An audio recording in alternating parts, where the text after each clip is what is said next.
Assalamualaikum warahmatullahi wabarakatuh. Bayangkan, seorang adik yang tak bersalah, motornya ditahan oleh oknum polisi. Hati sang kakak hancur melihat adiknya ketakutan, diperlakukan tidak adil.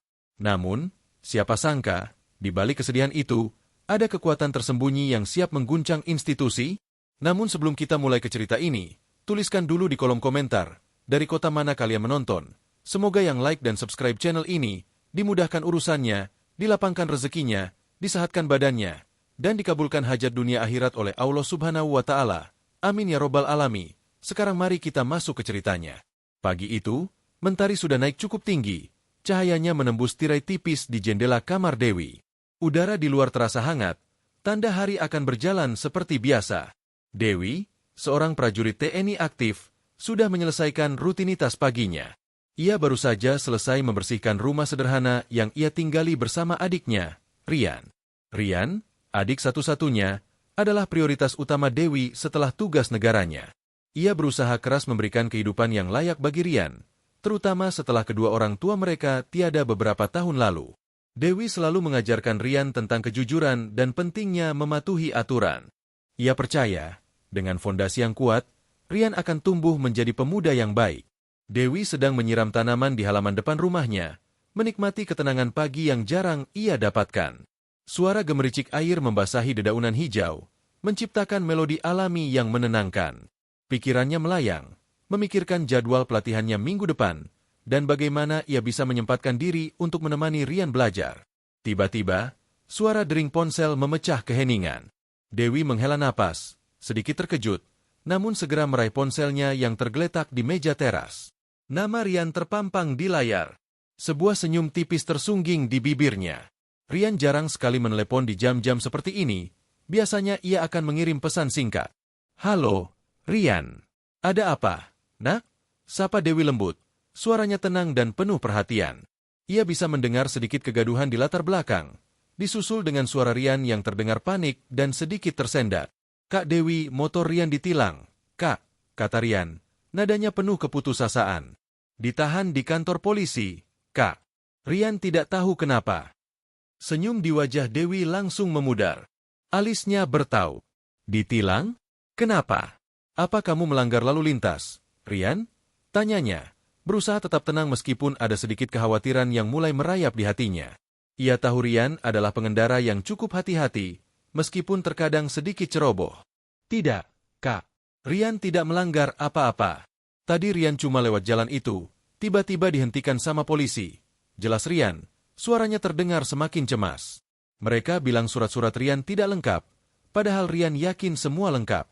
STNK, SIM, semua ada di dompet Rian. Dewi menghela napas panjang. Ia tahu betul bagaimana situasi seperti ini bisa terjadi. Ia pernah mendengar cerita dari teman-temannya tentang beberapa oknum yang memanfaatkan kesempatan. Baiklah, Rian.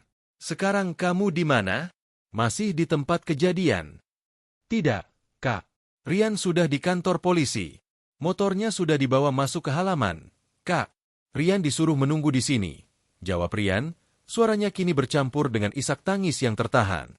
Hati Dewi mencelos mendengar adiknya menangis. Ia tidak suka melihat Rian dalam kesulitan, apalagi jika itu disebabkan oleh ketidakadilan. Tenang, nak. Jangan panik. Sekarang kamu tetap di sana. Jangan pergi kemana-mana. Kakak akan segera ke sana. Dewi segera mematikan keran air, meletakkan ponselnya, dan bergegas masuk ke dalam rumah. Pikirannya berputar cepat. Ia harus bertindak. Sebagai seorang prajurit, ia dilatih untuk menghadapi situasi sulit dengan kepala dingin. Namun sebagai seorang kakak, ia merasakan gelombang amarah yang samar mulai muncul. Amarah itu bukan untuk Rian, melainkan untuk pihak yang mungkin telah merugikan adiknya tanpa alasan yang jelas. Ia mengganti pakaian santainya dengan kemeja rapi berwarna biru tua dan celana kain berwarna senada. Ia tidak memakai seragam dinasnya. Ia ingin mencoba menyelesaikan masalah ini secara baik-baik terlebih dahulu, tanpa harus menunjukkan identitasnya sebagai anggota TNI. Ia ingin melihat bagaimana sistem bekerja secara normal. Jika tidak berhasil, barulah ia akan mengambil langkah yang lebih tegas. Sebelum berangkat, Dewi memastikan semua dokumen penting seperti KTP, kartu anggota TNI, dan surat-surat kendaraan Rian yang lain sudah ia bawa. Ia juga membawa uang secukupnya, berjaga-jaga jika memang ada biaya administrasi yang harus dibayarkan. Meskipun ia merasa yakin adiknya tidak bersalah, ia tetap ingin mempersiapkan segala kemungkinan. Ia menarik napas dalam-dalam, berusaha menenangkan diri. Ia harus tetap fokus dan tidak terpancing emosi. Perjalanan menuju kantor polisi terasa lebih panjang dari biasanya.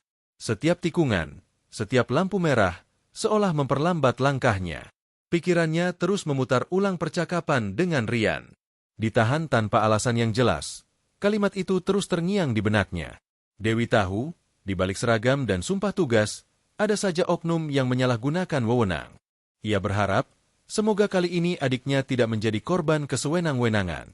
Setibanya di depan kantor polisi, Dewi melihat bangunan itu berdiri kokoh, dengan bendera merah putih berkibar di tiang tinggi. Suasana di sekitar kantor polisi tampak ramai, dengan beberapa warga yang lalu lalang dan beberapa kendaraan yang diparkir di halaman. Dewi memarkir motornya di tempat yang telah disediakan, lalu melangkah masuk. Ia melihat beberapa polisi berseragam sedang berjaga di pos penjagaan. Mereka tampak sibuk dengan urusan masing-masing. Dewi mencari sosok Rian. Ia melihat adiknya duduk di bangku tunggu di area penerimaan tamu. Wajahnya terlihat lesu dan matanya sedikit bengkak, tanda ia baru saja menangis. Hati Dewi teriris melihat adiknya seperti itu. Ia segera menghampiri Rian. "Rian," panggil Dewi lembut sambil menepuk bahu adiknya. Rian mendongak. Matanya langsung berbinar melihat kakaknya. "Kak Dewi." Ia langsung memeluk Dewi erat. Rian takut. "Kak." "Sudah, jangan takut. Kakak di sini," kata Dewi menenangkan. Ia mengusap punggung adiknya. "Sekarang ceritakan lagi, apa yang sebenarnya terjadi?" Rian menceritakan kejadian itu lagi, dengan lebih detail. Ia bilang, ia sedang dalam perjalanan pulang dari rumah temannya. Tiba-tiba, ia dihentikan oleh seorang polisi yang sedang berpatroli. Polisi itu langsung meminta surat-surat kendaraan dan SIM. Rian menyerahkan semuanya. Namun, polisi itu tiba-tiba saja mengatakan bahwa STNK Rian tidak valid, padahal Rian yakin itu adalah STNK yang sah. Setelah itu, tanpa banyak bicara, polisi itu langsung menyuruh Rian mengikuti ke kantor polisi dan menahan motornya. Dewi mendengarkan dengan saksama, mengamati setiap detail cerita Rian. Ia melihat kebingungan dan ketidakpahaman di mata adiknya. "Baiklah, Rian. Sekarang kamu tunggu di sini dulu. Kakak akan coba bicara dengan petugasnya." Dewi kemudian berjalan menuju meja informasi. Seorang polisi muda dengan wajah ramah menyambutnya. "Ada yang bisa saya bantu, Ibu?" "Selamat siang, Pak. Saya ingin menanyakan perihal penilangan motor adik saya. Tadi adik saya dibawa ke sini karena motornya ditahan." Jelas Dewi, suaranya tetap tenang dan sopan. Polisi muda itu mengangguk. "Bisa sebutkan nama adik ibu dan jenis motornya?" "Nama adik saya Rian. Motornya Honda Beat warna hitam," jawab Dewi. Polisi itu mengecek data di komputernya. Beberapa saat kemudian, ia menemukan datanya. "Oh, ya. Atas nama Rian. Motornya ditahan oleh Bribka Heru. Beliau ada di ruangan sebelah sana," katanya sambil menunjuk ke sebuah koridor. "Ibu bisa langsung menemuinya." Dewi mengucapkan terima kasih, lalu berjalan menuju koridor yang ditunjuk. Jantungnya berdebar sedikit lebih cepat. Ia tahu, momen penentu akan segera tiba. Ia harus tetap waspada dan tidak mudah terpancing emosi. Koridor itu agak sepi. Hanya ada beberapa pintu ruangan di sisi kanan dan kiri. Dewi mencari nama Bribka Heru. Setelah beberapa langkah, ia menemukan sebuah pintu dengan tulisan Bribka Heru tertera di depannya. Ia menarik napas dalam-dalam, lalu mengetuk pintu itu perlahan. "Masuk," terdengar suara dari dalam, terdengar sedikit keras dan kurang ramah. Dewi membuka pintu dan melangkah masuk. Ruangan itu tidak terlalu besar, dengan sebuah meja kerja dan beberapa kursi. Di balik meja, seorang pria berseragam polisi, dengan pangkat Bribka di lengannya, sedang duduk sambil mengutak-atik ponselnya. Wajahnya terlihat agak masam, dengan kumis tipis yang menghiasi bibir atasnya. Ia tidak langsung menatap Dewi, melainkan membiarkan Dewi berdiri di ambang pintu beberapa saat. "Ada apa?" tanyanya tanpa mengangkat kepala. Suaranya terdengar malas. Dewi merasakan sedikit kejengkelan, namun ia berusaha menahannya. "Selamat siang, Pak. Saya kakak dari Rian. Saya ingin menanyakan perihal motor adik saya yang ditahan," kata Dewi. Suaranya tegas namun tetap sopan. Bribka Heru akhirnya mengangkat kepalanya. Matanya menatap Dewi dari atas ke bawah, seolah menilai penampilannya. Ada sedikit seringai di bibirnya. Oh, jadi Anda kakaknya si bocah itu? Yang motornya bermasalah. Motornya tidak bermasalah, Pak. Adik saya juga yakin surat-suratnya lengkap, jawab Dewi, nadanya mulai menunjukkan ketegasan. Bribka Heru tertawa kecil, tawa yang terdengar mengejek. Lengkap? Kalau lengkap, tidak mungkin saya tahan. Adik Anda itu, STNK-nya sudah tidak berlaku. Sudah mati pajaknya.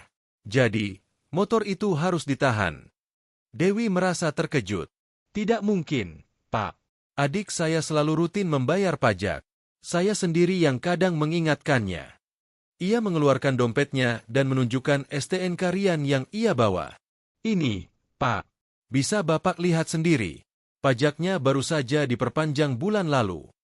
Bribka Heru mengambil STNK itu dari tangan Dewi, lalu mengamatinya sekilas. Namun, ia tidak terlihat teliti. Ia hanya menggerakkan matanya ke sana kemari, lalu mengembalikannya kepada Dewi. Ah, itu cuma akal-akalan saja. Saya tahu betul bagaimana modus seperti ini. Banyak yang mencoba menipu petugas. Dewi menatap Bribka Heru tidak percaya. Maaf, Pak. Saya rasa Bapak keliru. Ini adalah STNK asli dan valid. Tidak ada penipuan di sini. Bribka Heru tersenyum sinis. Begini saja, Bu. Kalau mau motornya kembali, ada biayanya. Biaya apa, Pak? Tanya Dewi. Nadanya mulai terdengar dingin. Ia sudah menduga hal ini akan terjadi. Biaya penilangan, biaya administrasi, dan biaya agar kasus ini tidak diperpanjang, kata Bribka Heru dengan nada yang penuh makna. Ia menatap Dewi dengan pandangan merendahkan. Totalnya, 2 juta rupiah. 2 juta rupiah. Dewi terdiam. Angka itu jauh lebih besar dari denda tilang biasa. Jelas kali ini adalah upaya pemerasan. Darah Dewi mulai mendidih. Namun ia berusaha keras untuk tetap tenang. Sebagai seorang prajurit, ia tahu bahwa mempertahankan ketenangan adalah kunci. Namun, sebagai seorang kakak, ia merasa harga dirinya diinjak-injak. 2 juta rupiah? Ulang Dewi, suaranya datar. Untuk apa uang sebanyak itu, Pak? Apakah ada kwitansi resmi untuk pembayaran sebesar itu? Bribka Heru tertawa lagi, kali ini lebih keras. Tawa itu terdengar sangat meremehkan. Kwitansi? Anda pikir ini toko kelontong? Ini kantor polisi, Bu. Kalau mau urusan cepat selesai, ya harus ada pelicin.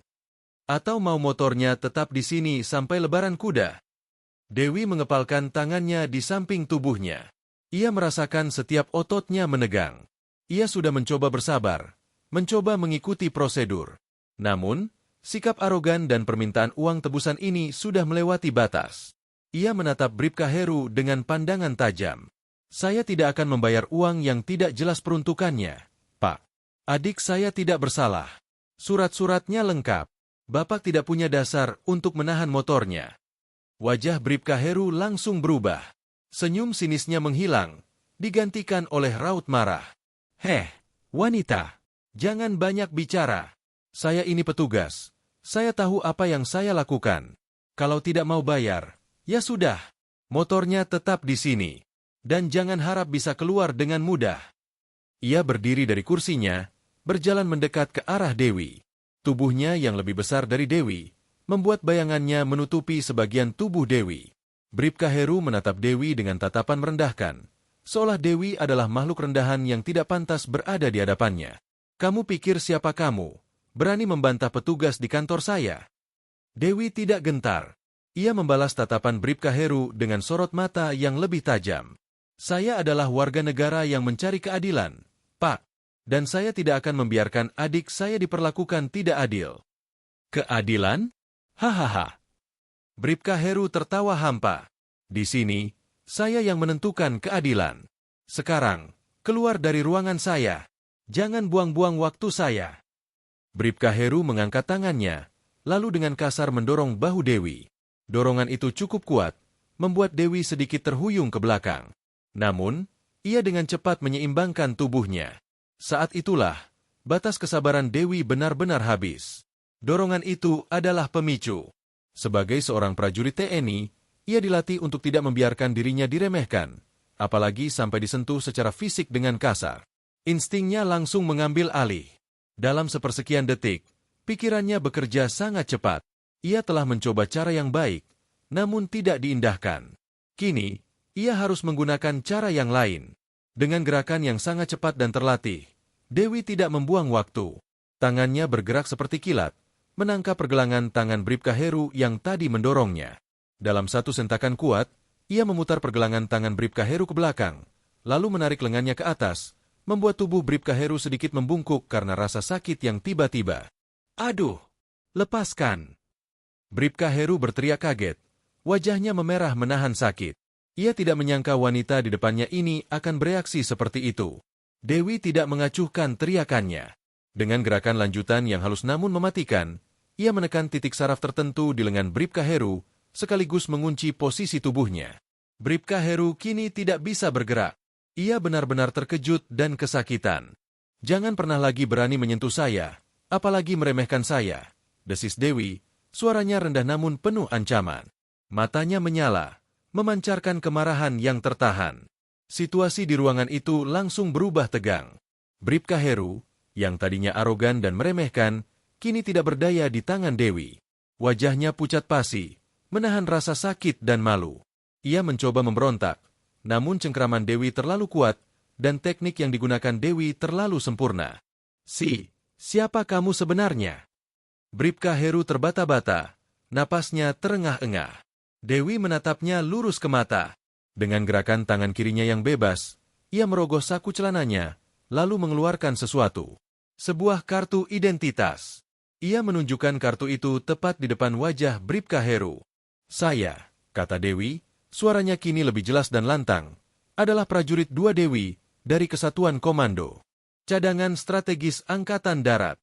Mendengar pengakuan itu, wajah Bribka Heru semakin pucat. Matanya melebar, menunjukkan keterkejutan yang luar biasa. Ia tidak menyangka, sama sekali tidak menyangka, bahwa wanita yang baru saja ia remehkan dan dorong bahunya adalah seorang anggota TNI. Pangkat prajurit 2 mungkin terdengar rendah, namun Kesatuan Kostrad memiliki reputasi yang sangat tinggi. Ia tahu, ia telah melakukan kesalahan besar. Sangat besar. Di luar ruangan, beberapa polisi yang mendengar keributan itu mulai mendekat. Mereka melihat Bribka Heru sedang ditahan oleh seorang wanita sipil. Mereka terkejut. Mereka tidak tahu apa yang sedang terjadi. Salah satu polisi mencoba masuk, namun Dewi memberikan tatapan peringatan yang membuat polisi itu ragu-ragu. Dewi masih mengunci Bribka Heru. Ia tidak akan melepaskannya begitu saja. Ia ingin memberikan pelajaran yang tak akan pernah dilupakan oleh polisi arogan ini. "Apa yang Bapak lakukan tadi adalah penyalahgunaan wewenang, pemerasan, dan penyerangan fisik terhadap warga sipil," kata Dewi. Setiap katanya diucapkan dengan penekanan yang jelas.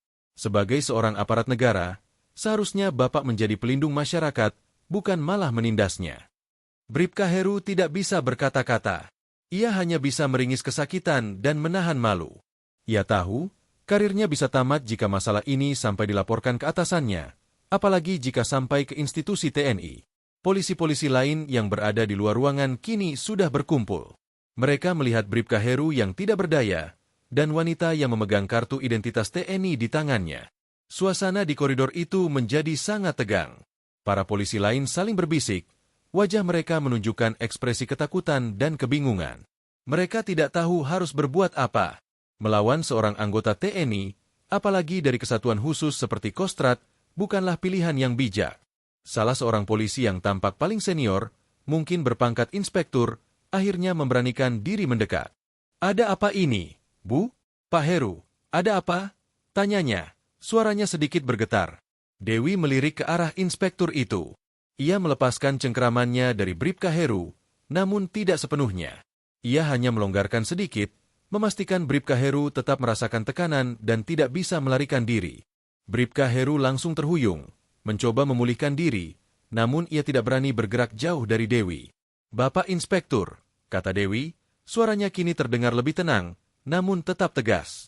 "Bribka Heru ini telah melakukan penilangan tanpa dasar yang jelas kepada adik saya. Ia juga meminta uang tebusan sebesar 2 juta rupiah, dan bahkan berani melakukan kekerasan fisik kepada saya." Inspektur itu menatap Bribka Heru dengan tatapan tajam. Bribka Heru menunduk, tidak berani membalas tatapan atasannya. Ia tahu, semua kebohongannya akan terbongkar.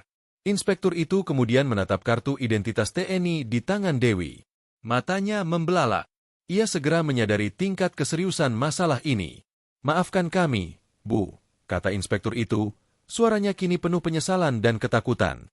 "Kami tidak tahu jika Ibu adalah anggota TNI. Kami akan segera menyelesaikan masalah ini."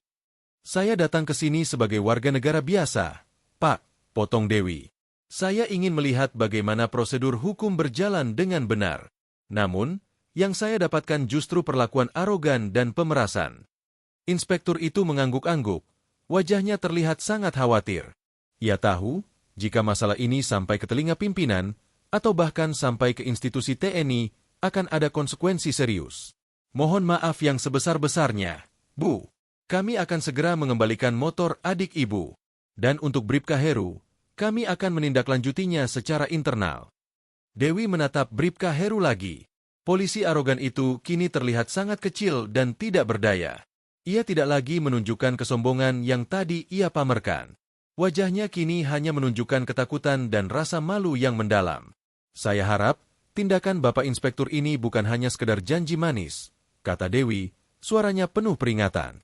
"Karena jika saya mendengar atau melihat lagi ada oknum polisi yang berbuat sewenang-wenang seperti ini, saya tidak akan segan untuk mengambil tindakan yang lebih serius." Inspektur itu mengangguk cepat. "Baik, Bu. Saya jamin, tidak akan terjadi lagi. Kami akan pastikan semua berjalan sesuai prosedur." Ia kemudian memerintahkan beberapa bawahannya untuk segera mengambil motor Rian dan semua surat-suratnya. Beberapa polisi langsung bergegas menuju tempat penyimpanan motor. Mereka bergerak dengan kecepatan yang tidak biasa. Terlihat jelas mereka ingin segera menyelesaikan masalah ini dan membuat Dewi pergi. Tidak lama kemudian, motor Honda Beat milik Rian sudah dikeluarkan dan terparkir di halaman depan kantor polisi. Surat-surat kendaraan Rian juga sudah dikembalikan kepada Dewi, lengkap tanpa kurang satu pun. Dewi memeriksa semua surat-surat itu dengan teliti, memastikan semuanya sudah benar. Ia menatap Bribka Heru sekali lagi. Polisi itu masih berdiri di sana, menunduk, tidak berani menatap mata Dewi. "Dengar baik-baik," kata Dewi, suaranya rendah namun menusuk. "Seragam yang Bapak kenakan itu adalah lambang kehormatan, lambang pengayom masyarakat. Jangan kotori dengan perbuatan-perbuatan hina seperti pemerasan dan kesewenang-wenangan. Jangan biarkan kepercayaan masyarakat terhadap institusi ini luntur karena ulah segelintir oknum seperti Bapak. Ingat sumpah jabatan Bapak. Ingat Allah selalu mengawasi setiap perbuatan kita." Bribka Heru tidak menjawab. Ia hanya mengangguk pelan, menunjukkan bahwa ia mendengar setiap kata yang diucapkan Dewi. Wajahnya kini benar-benar pucat, seperti tidak berdarah. Ia merasakan desiran dingin di punggungnya. Peringatan dari Dewi terasa lebih menakutkan daripada ancaman dari atasannya. Dewi kemudian berbalik, melangkah keluar dari ruangan itu. Ia berjalan melewati koridor yang kini sudah sepi. Para polisi lain yang tadi berkumpul sudah kembali ke posisi masing-masing. Namun mereka masih mencuri pandang ke arah Dewi dengan tatapan penuh rasa hormat bercampur ketakutan. Dewi menghampiri Rian yang masih menunggu di bangku. "Sudah selesai, Nak. Motornya sudah bisa diambil." Rian menatap kakaknya dengan mata berbinar. Ia melihat perubahan drastis dalam suasana. Kakaknya yang tadinya tenang, kini terlihat lebih gagah dan berwibawa. Ia tahu, kakaknya telah melakukan sesuatu yang luar biasa. "Terima kasih banyak, Kak Dewi," kata Rian, suaranya penuh syukur. "Alhamdulillah," kata Dewi. Ia mengusap kepala adiknya. "Sekarang kita pulang." Sebelum meninggalkan kantor polisi, Dewi menatap kembali ke arah gedung itu. Pikirannya dipenuhi dengan berbagai perasaan. Ia merasa lega karena masalah adiknya sudah selesai, namun juga merasakan keprihatinan yang mendalam terhadap praktik-praktik korup yang masih terjadi di beberapa instansi pemerintah. Ia berharap kejadian hari ini bisa menjadi pelajaran bagi Bribka Heru dan polisi-polisi lain yang menyaksikan. Dewi dan Rian kemudian naik ke motor Rian. Dewi membiarkan Rian yang mengemudi, sementara ia duduk di belakang. Sepanjang perjalanan pulang, Rian terus bercerita tentang betapa terkejutnya ia melihat kakaknya melumpuhkan polisi arogan itu. Ia tidak pernah tahu bahwa kakaknya memiliki kemampuan seperti itu. Dewi hanya tersenyum tipis, mendengarkan cerita adiknya dengan sabar. Ia tidak ingin Rian terlalu mengaguminya. Ia hanya ingin Rian memahami bahwa setiap orang harus membela kebenaran dan keadilan. Sesampainya di rumah, Dewi kembali ke rutinitasnya. Namun, ada yang berbeda dalam dirinya. Peristiwa di kantor polisi tadi telah meninggalkan jejak. Ia merasa lebih kuat, lebih yakin akan prinsip-prinsip yang ia pegang teguh. Sebagai prajurit, ia bersumpah untuk melindungi negara dan rakyatnya. Dan hari ini, ia telah membuktikannya, bukan hanya di medan perang, tetapi juga di tengah masyarakat. Ia tahu, tugasnya tidak akan pernah berakhir, dan ia akan selalu siap untuk menghadapi setiap tantangan yang datang. Ia hanya berharap, keadilan akan selalu ditegakkan, dan tidak ada lagi warga negara yang menjadi korban kesewenang-wenangan. Ia percaya, dengan Allah sebagai saksi, kebenaran akan selalu menemukan jalannya. Dewi duduk di teras rumahnya, menatap langit senja yang mulai memerah. Angin sepa-sepa berembus, membawa aroma bunga melati dari taman kecilnya. Pikirannya melayang, mengingat kembali setiap detail kejadian di kantor polisi tadi. Rasa puas bercampur dengan sedikit kekecewaan masih membekas di hatinya. Puas karena ia berhasil membela adiknya dan memberikan pelajaran kepada oknum yang menyalahgunakan wewenang. Kekecewaan karena ia harus menyaksikan sendiri bagaimana integritas institusi bisa tercoreng oleh tindakan segelintir orang. Ia menghela napas panjang, membiarkan perasaannya mengalir bebas. Rian, yang baru saja selesai mandi, menghampiri kakaknya. Ia duduk di kursi sebelah Dewi. Wajahnya terlihat lebih cerah dan tenang. "Kak Dewi, Rian tidak menyangka kakak bisa melakukan hal seperti itu," katanya, matanya berbinar kagum. "Kakak hebat sekali." Dewi tersenyum lembut. "Itu bagian dari latihan, Rian. Setiap prajurit dilatih untuk melindungi diri dan orang lain, serta menegakkan kebenaran." Ia menatap adiknya dengan tatapan serius. "Tapi yang lebih penting dari semua itu adalah, kita harus selalu berani melawan ketidakadilan. Nak, jangan pernah takut untuk membela apa yang benar." Rian mengangguk, menyerap setiap kata kakaknya. Ia tahu, pelajaran hari ini jauh lebih berharga daripada sekadar motor yang kembali. Ia belajar tentang keberanian, integritas, dan pentingnya membela diri dari kesewenang-wenangan.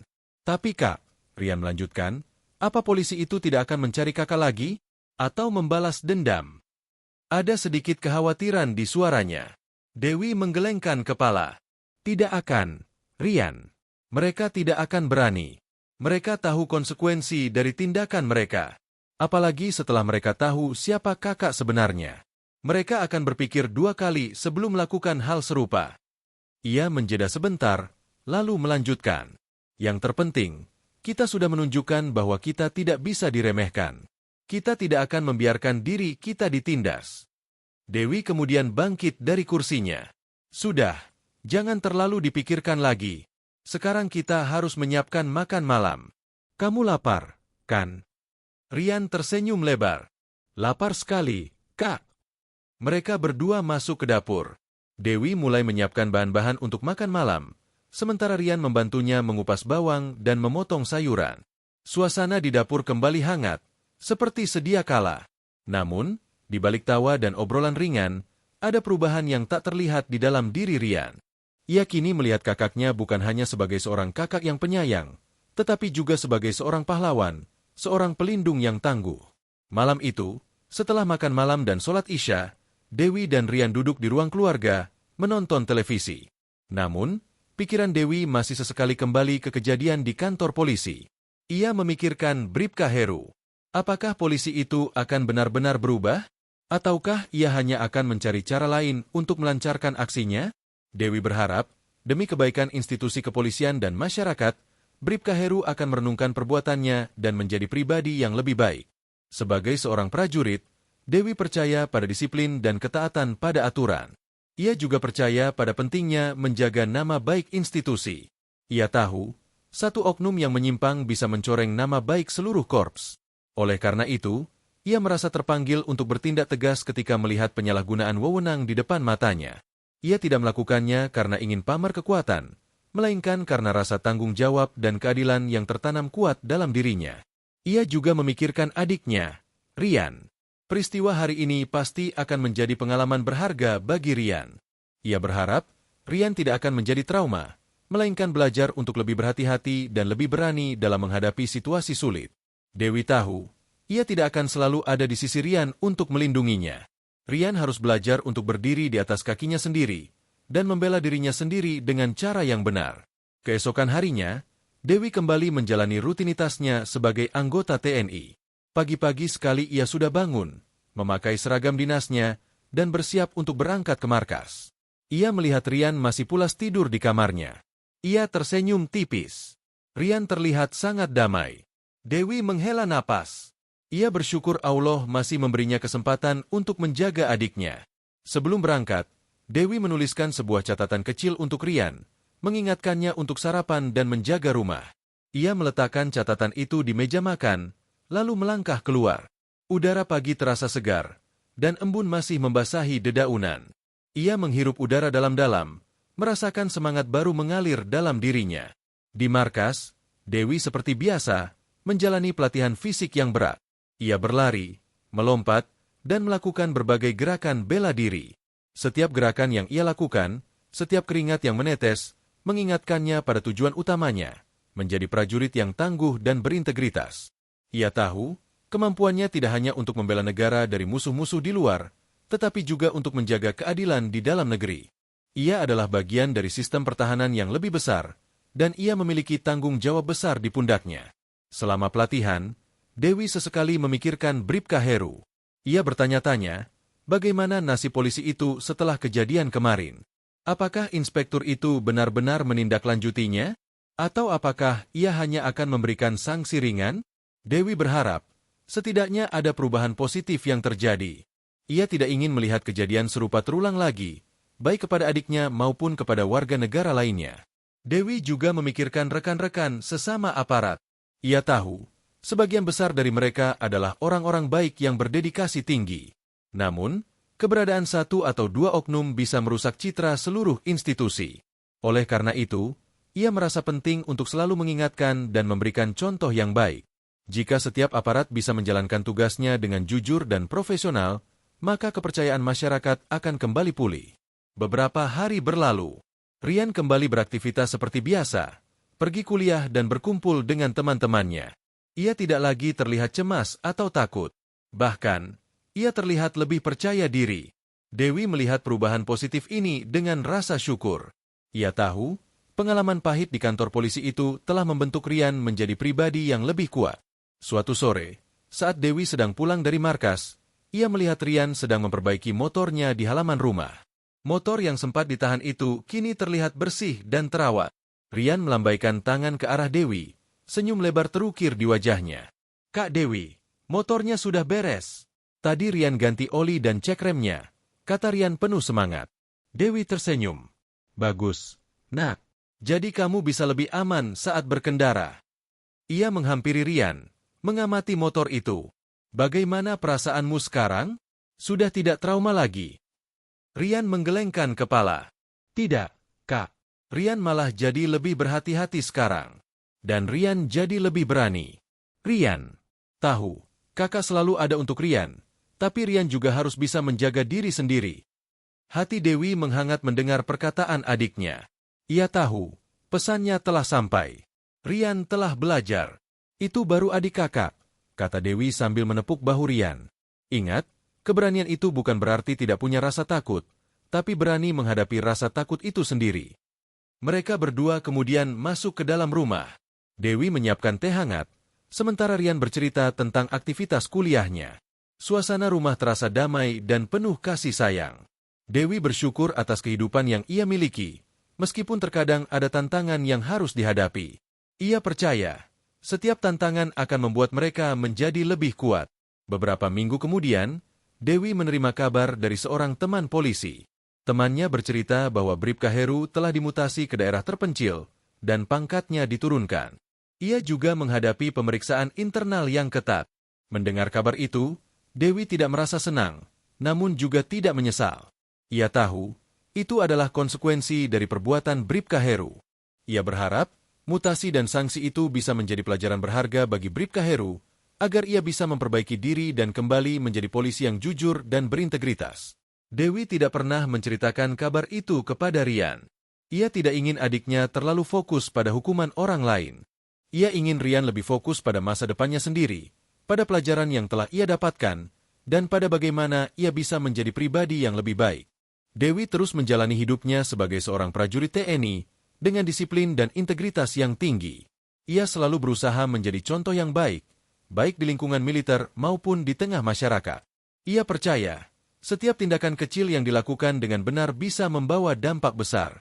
Ia juga terus membimbing Rian, mengajarkannya tentang nilai-nilai kehidupan, tentang pentingnya kejujuran, kerja keras, dan keberanian. Suatu pagi, saat Dewi sedang berolahraga di taman dekat rumahnya, ia melihat seorang bapak-bapak sedang kesulitan mendorong gerobak dagangannya yang macet. Tanpa ragu, Dewi segera menghampiri bapak itu dan membantunya mendorong gerobak hingga kembali berjalan lancar. Bapak itu mengucapkan terima kasih berkali-kali. Wajahnya terlihat lega. Dewi tersenyum. Ia tahu, inilah esensi dari pengabdian. Bukan hanya dengan kekuatan fisik, tetapi juga dengan kepedulian dan kebaikan hati. Dewi terus berjalan, merasakan hangatnya mentari pagi menyentuh kulitnya. Ia merasa damai. Ia tahu, perjuangan untuk keadilan dan kebenaran tidak akan pernah berhenti. Namun, ia juga yakin bahwa selama ada orang-orang yang berani berdiri teguh, selama ada orang-orang yang peduli, maka harapan akan selalu ada. Dan ia, prajurit 2 Dewi, akan selalu menjadi bagian dari harapan itu. Ia akan terus berjuang, dengan segenap jiwa dan raganya, untuk negara, untuk keluarga, dan untuk keadilan bagi semua. Allah selalu bersama orang-orang yang membela kebenaran. Dan ia akan selalu berusaha menjadi salah satunya. Ia berjalan pulang, langkahnya mantap dan penuh keyakinan. Di dalam dirinya, ada kekuatan yang tak tergoyahkan, kekuatan yang berasal dari prinsip-prinsip yang ia pegang teguh, dan dari cinta untuk adiknya, Rian. Ia tahu, masih banyak tantangan di depan, masih banyak ketidakadilan yang mungkin akan ia temui. Namun, ia tidak gentar. Ia siap, karena ia adalah Dewi, seorang prajurit TNI yang tidak akan pernah menyerah dalam membela kebenaran. Ia akan selalu menjadi pelindung bagi adiknya dan bagi siapapun yang membutuhkan pertolongannya. Ia akan terus melangkah maju dengan hati yang teguh dan semangat yang membara. Dewi memasuki rumahnya yang sepi. Rian sudah berangkat kuliah. Ia merasa rumah ini adalah tempatnya untuk mengisi ulang energi, tempat ia bisa menjadi dirinya sendiri, tanpa embel-embel seragam atau pangkat. Namun, esensi dari dirinya sebagai prajurit, sebagai pelindung, tidak pernah luntur. Itu sudah menyatu dalam jiwanya. Ia kemudian menyiapkan sarapan untuk dirinya sendiri, secangkir teh hangat dan beberapa potong roti bakar. Ia duduk di meja makan, menikmati sarapannya dalam keheningan. Pikirannya kembali melayang, merenungkan berbagai aspek kehidupan. Ia memikirkan tentang pentingnya pendidikan bagi Rian. Ia ingin Rian menyelesaikan kuliahnya dengan baik, agar Rian bisa memiliki masa depan yang cerah dan tidak mudah ditindas oleh siapapun. Dewi tahu, pendidikan adalah salah satu kunci untuk mencapai kemandirian dan kebebasan. Ia tidak ingin Rian hanya mengandalkan dirinya. Ia ingin Rian tumbuh menjadi pribadi yang mandiri, cerdas, dan berintegritas. Ia juga memikirkan tentang rekan-rekan kerjanya di TNI. Mereka adalah keluarga keduanya. Mereka saling mendukung, saling menguatkan. Dalam setiap latihan, dalam setiap penugasan, mereka selalu bekerja sama sebagai satu tim yang solid. Dewi merasa bangga menjadi bagian dari keluarga besar TNI, sebuah institusi yang menjunjung tinggi kedisiplinan, keberanian, dan pengabdian. Ia tahu, di sana ia bisa tumbuh dan berkembang, menjadi prajurit yang lebih baik setiap harinya. Setelah sarapan, Dewi mulai membersihkan rumah. Ia menyapu lantai, membersihkan debu, dan merapikan barang-barang. Ia melakukan semua itu dengan telaten dan penuh perhatian. Baginya, kebersihan dan kerapian adalah cerminan dari disiplin diri. Sebuah rumah yang bersih dan rapi akan menciptakan suasana yang nyaman dan damai, baik bagi penghuninya maupun bagi siapapun yang berkunjung. Saat ia sedang membersihkan kamar Rian, ia melihat sebuah buku catatan terbuka di meja belajar adiknya. Ia melihat beberapa coretan tangan Rian, berisi rangkuman pelajaran kuliah dan beberapa catatan pribadi. Dewi tersenyum tipis. Ia melihat potensi besar dalam diri adiknya. Ia tahu, Rian adalah anak yang cerdas dan berbakat. Ia hanya perlu bimbingan dan dukungan yang tepat agar bisa meraih impiannya. Dewi kemudian mengambil buku catatan itu dan meletakkannya kembali di tempatnya semula. Ia tidak ingin mengganggu privasi adiknya. Ia hanya ingin memastikan bahwa Rian memiliki lingkungan belajar yang kondusif. Ia kemudian melanjutkan membersihkan kamar Rian, merapikan tempat tidur dan melipat pakaian yang berserakan. Setelah semua beres, kamar Rian terlihat rapi dan bersih. Dewi kemudian berjalan menuju taman kecil di halaman belakang rumahnya. Ia melihat beberapa tanaman bunga yang mulai bermekaran. Ia menyirami tanaman-tanaman itu dengan hati-hati, memastikan setiap daun dan kelopak bunga mendapatkan cukup air. Ia suka merawat tanaman. Baginya, merawat tanaman adalah metafora kehidupan. Sama seperti tanaman, manusia juga membutuhkan perhatian, kasih sayang, dan lingkungan yang baik agar bisa tumbuh dan berkembang dengan baik. Saat ia sedang menyirami tanaman, ponselnya berdering lagi. Kali ini, nomor yang tidak dikenal. Dewi mengangkat telepon itu dengan sedikit ragu. "Halo, sapa Dewi?" "Selamat siang, Ibu Dewi." Terdengar suara seorang pria dari seberang telepon. Suaranya terdengar formal dan sopan. "Saya dari kepolisian resor setempat. Saya ingin memberitahukan bahwa Bribka Heru telah resmi diberhentikan dari dinas kepolisian setelah melalui proses penyelidikan internal yang panjang." Dewi terdiam sejenak. Ia tidak menyangka akan menerima kabar secepat ini. Ia merasakan campuran perasaan. Ada sedikit rasa kaget, namun juga rasa lega yang mendalam. "Benarkah, Pak?" tanyanya. Suaranya terdengar sedikit terkejut. "Benar, Ibu. Keputusan ini diambil setelah kami menemukan bukti-bukti kuat atas penyalahgunaan wewenang dan tindakan pemerasan yang ia lakukan," jelas pria. "Itu. Kami juga ingin menyampaikan permohonan maaf yang sebesar-besarnya atas ketidaknyamanan dan perlakuan tidak menyenangkan yang ibu dan adik ibu alami." "Alhamdulillah," kata Dewi. Ia merasakan beban berat yang selama ini ia pikul sedikit terangkat. "Saya menghargai tindakan tegas yang telah Bapak lakukan. Saya harap ini bisa menjadi pelajaran bagi semua pihak." "Tentu, Ibu. Kami akan terus berkomitmen untuk memberantas praktik-praktik korup di lingkungan kami. Dan kami juga ingin mengucapkan terima kasih kepada Ibu atas keberanian Ibu untuk melaporkan dan membela kebenaran," kata pria itu. Dewi menghela napas panjang. Ia merasa lega. Ternyata, keadilan benar-benar ditegakkan. Ia tahu, keputusannya untuk bertindak tegas di kantor polisi waktu itu bukanlah hal yang sia-sia. Itu telah membawa perubahan yang nyata. Ia kemudian mengucapkan terima kasih kepada pria itu, lalu menutup telepon. Ia menatap langit biru yang cerah. Sebuah senyum tulus terukir di bibirnya. Ia merasa Allah telah menunjukkan keadilannya.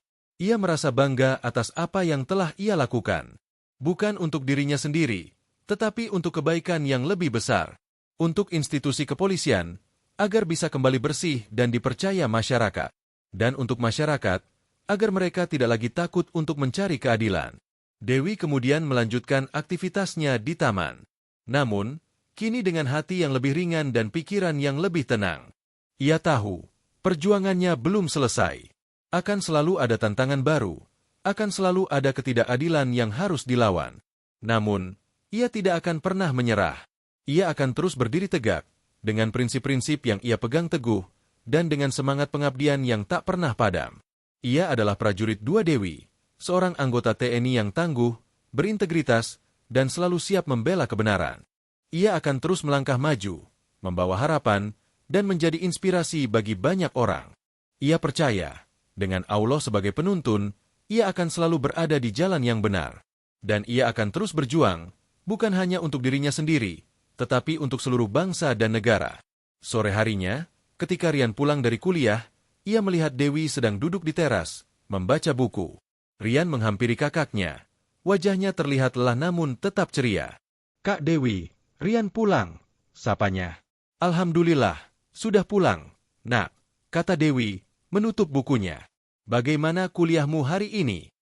Rian mulai bercerita tentang mata kuliahnya, tentang tugas-tugas yang menumpuk, dan tentang teman-temannya. Dewi mendengarkan dengan penuh perhatian, sesekali memberikan tanggapan atau nasihat. Ia merasa senang melihat Rian kembali bersemangat dan menjalani hidupnya dengan normal.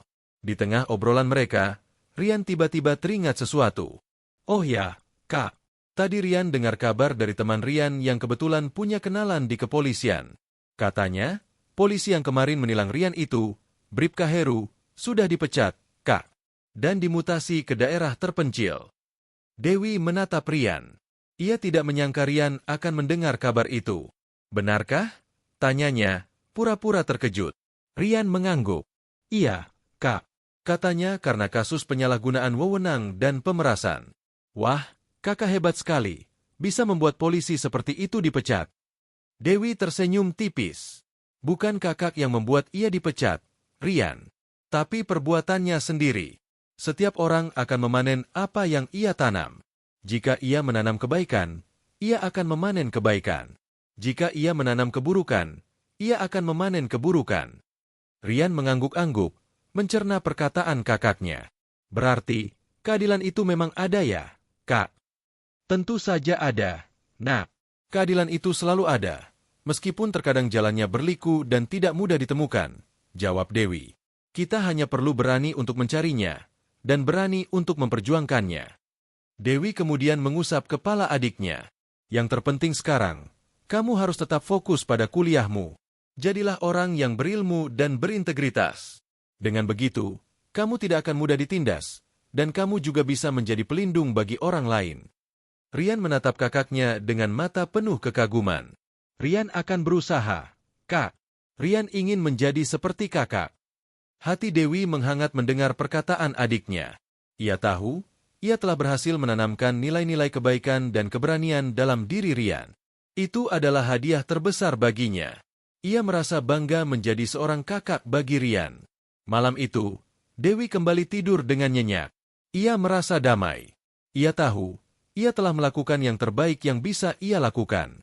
Ia telah membela kebenaran, menegakkan keadilan, dan memberikan pelajaran berharga bagi adiknya. Ia percaya, Allah selalu memberkahi orang-orang yang berjuang di jalannya. Dan ia akan terus berjuang, dengan segenap jiwa dan raganya, hingga akhir hayatnya. Ia adalah seorang prajurit sejati, baik di medan perang maupun di tengah masyarakat.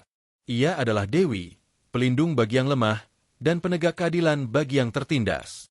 Ia akan selalu menjadi lentera di tengah kegelapan, menerangi jalan menuju kebenaran. Ia akan terus melangkah, dengan keyakinan yang tak tergoyahkan, dan semangat yang tak pernah padam. Ia adalah simbol kekuatan dan integritas, yang akan selalu dikenang oleh mereka yang mengenalnya. Dan ia akan terus menjalankan tugasnya, dengan penuh tanggung jawab dan dedikasi, hingga akhir.